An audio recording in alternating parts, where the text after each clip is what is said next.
just become new into the financial services business, and I decided to approach a very successful businessman that I had known from my previous career. So I set up a meeting with him, and I was all excited to share with him, all the new services and things that I have, and to listen to him and find out how perhaps we could do business together and help him.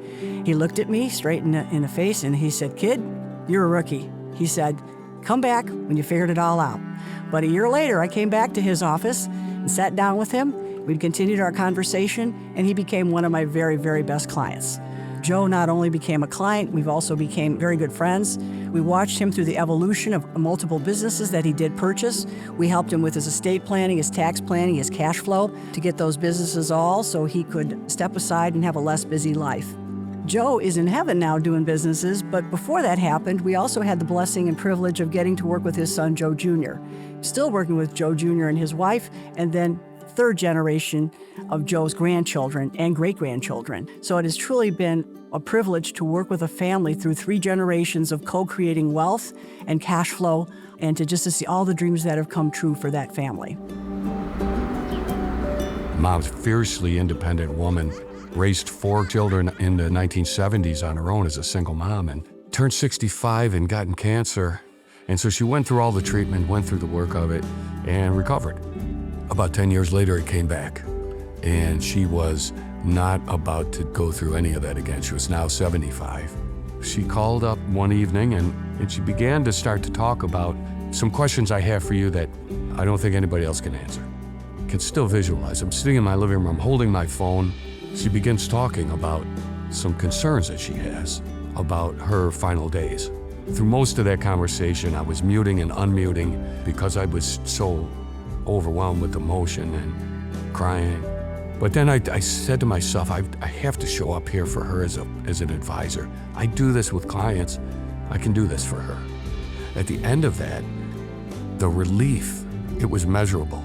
And she thanked me in a way I'd never heard her talk to me before. I realized how valuable that was to her. How painful it might have been to me as her son, but as her advisor, I felt good about that. I began to think about clients going through this. I don't think it can be overstated how profound and important and valuable that is for advisors to go and deliver something so valuable to families. Many years ago, I was introduced to this widowed. At that time, her husband just died of heart attack, and she has no idea how to organize her finance because she has never been the one who in charge of the household finance. So she was lost. She was very worried because if she did not have the income, she would not be able to afford her lifestyle. She could not even stay in the same house. So that really stressful for her.